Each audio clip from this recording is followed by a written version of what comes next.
Everyone, welcome back to my YouTube channel. आज मैं आपको बताने जा रही हूँ सुकन्या समृद्धि योजना। तो मेरा वीडियो आज उनके लिए है जिनके पास कन्याएं हैं और जो अपनी बच्चियों के लिए कुछ इन्वेस्ट करना चाहते हैं।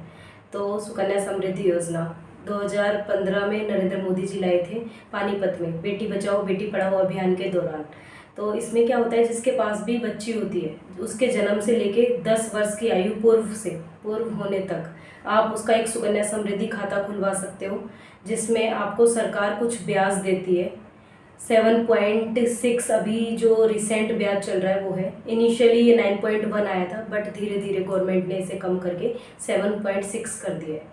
तो इसके बारे में थोड़ा सा आपको बताना चाहूँगी। सुकन्या समृद्धि योजना, इसमें आप जो अकाउंट खुलवाते हो किसी भी बैंक में या जो भी सरकार से ऑथराइज कार्यालय होता है, पोस्ट ऑफिस होता है, वहाँ पे आप बच्चियों का अकाउंट खुलवा सकते हो।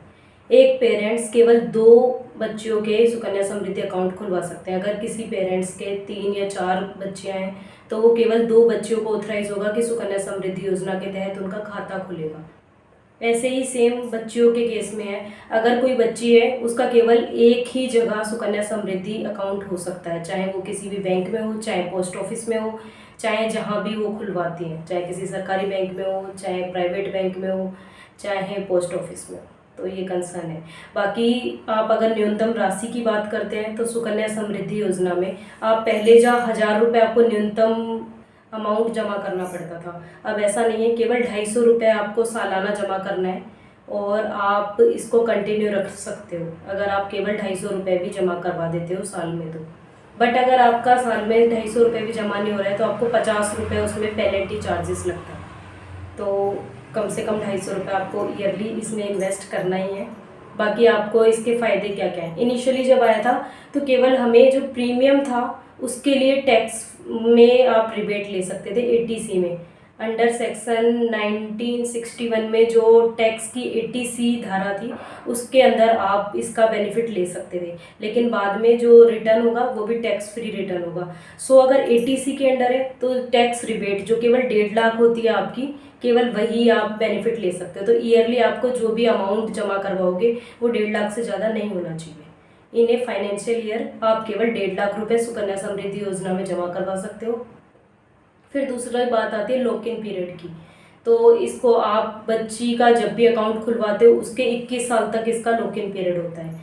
बट ऐसा नहीं है कि हाँ आपको 21 साल ही रखना है। आपकी बच्ची 18 साल की हो जाती है, उसके बाद वो बच्ची अपना अमाउंट निकालना चाहे तो निकाल सकती है, लेकिन वो भी किसी स्पेसिफिक पर्पस के लिए यूज़ करना होना चाहिए। या तो फिर वो एजुकेशन के लिए यूज़ करेगी उसे, या फिर अपने विवाह के लिए उसे यूज़ कर सकती है।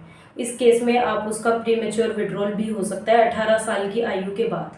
तो इसमें क्या होता है कि जब भी बच्ची आपकी मेजर हो जाती है तो वो सारे राइट्स बच्ची को मिल जाते हैं। पेरेंट्स अंडर गार्जियनशिप में जो रहता है वो हट जाता है 18 साल की एज पे, और केवल वो बच्ची ऑपरेट कर पाएगी और वो अमाउंट केवल बच्ची को मिलेगा। इन केस नॉमिनी भी इसमें मैंडेटरी होता है।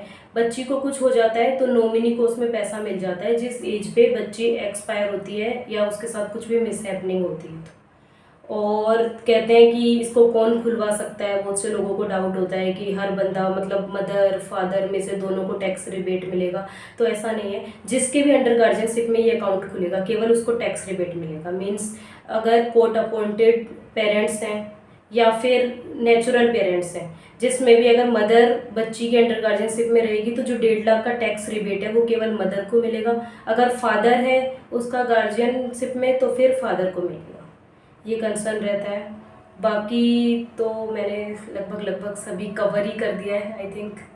और कुछ अगर आपको लगता है कि मैं कुछ इसमें रह गया है, कोई डाउट्स हैं, तो आप मुझे कमेंट में पूछ सकते हो। Thank you so much. आगे भी ऐसी वीडियोस लाती रहूँगी। So subscribe my channel.